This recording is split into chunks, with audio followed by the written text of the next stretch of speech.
Vote জালিয়াতি, গুম খুন এবং পাহাড়সম দুর্নীতির অভিযোগে গত ৫ আগস্ট ছাত্র জনতার প্রবল অভ্যুত্থানের মুখে দেশ ছাড়তে বাধ্য হন তৎকালীন প্রধানমন্ত্রী শেখ হাসিনা। পরবর্তী সময়ে অন্তর্বর্তীকালীন সরকার দলটির কার্যক্রম স্থগিত করলেও সন্ত্রাস বিরোধী আইনের আওতায় বাংলাদেশ আওয়ামী লীগকে চূড়ান্তভাবে নিষিদ্ধ ঘোষণা করে বর্তমান সরকার। তবে নিষিদ্ধ হবার পরও বরিশাল অঞ্চলে দলটির রাজনৈতিক চরিত্র ও অভ্যন্তরীণ কোন্দল বিন্দুমাত্র কমেনি বলে মনে করছেন রাজনৈতিক বিশ্লেষকরা।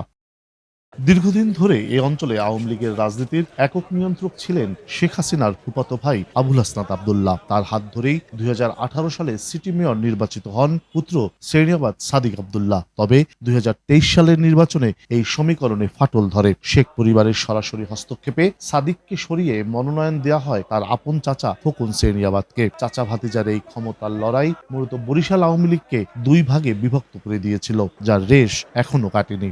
২৪ আগস্টের আন্দোলনের তীব্রতায় ৫ই আগস্টের আগেই বরিশাল ছাড়েন তৎকালীন মেয়র খোকন সেরনিয়াবাদ। আন্দোলনের মুখে ৫ আগস্টের পর আত্মগোপনে চলে যান সাদিক আবদুল্লাহ। অন্যদিকে বর্তমানে কারাগারে রয়েছে বরিশালের আরেক প্রভাবশালী নেতা জাহিদ ফারুক শামীম।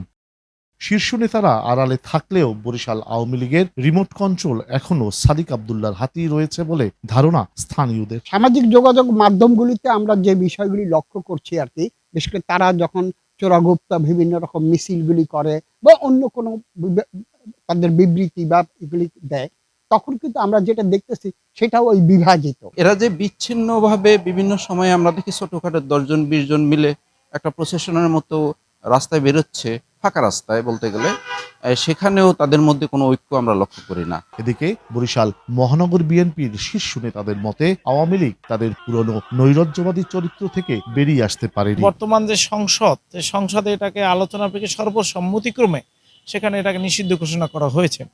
এখন তাদের এই রাজনৈতিক কর্মকাণ্ড করা বা সেখানে কোনো কর্মসূচি দেওয়া, এক্ষেত্রে কতটা আইনগত ভিত্তি আছে এটা খতিয়ে দেখার বিষয় আছে। অন্যদিকে প্রশাসনের অবস্থান সম্পর্কে বরিশাল মেট্রোপলিটন পুলিশের উপ পুলিশ কমিশনার জানান, আইনত নিষিদ্ধ কোনো সংগঠনের কোনো ধরনের কার্যক্রম পরিচালনার সুযোগ নেই। এখানে শুধু বিশেষ কোনো দলের কথা আমরা বলবো না, আইনের মাধ্যমে যে দলগুলো নিষিদ্ধ ঘোষিত হয়েছে প্রতিটি দলের কার্যক্রম বা তাদের কোনো নাশকতার পরিকল্পনা আছে কিনা সে বিষয় নিয়ে বাংলাদেশ পুলিশ কাজ করে। রাজনৈতিক বিশ্লেষকদের মতে বর্তমানে এক গভীর অস্তিত্ব সংকটে নিমজ্জিত রয়েছে আওয়ামী লীগ। মিথুন সাহা, বৈশাখী সংবাদ, বরিশাল।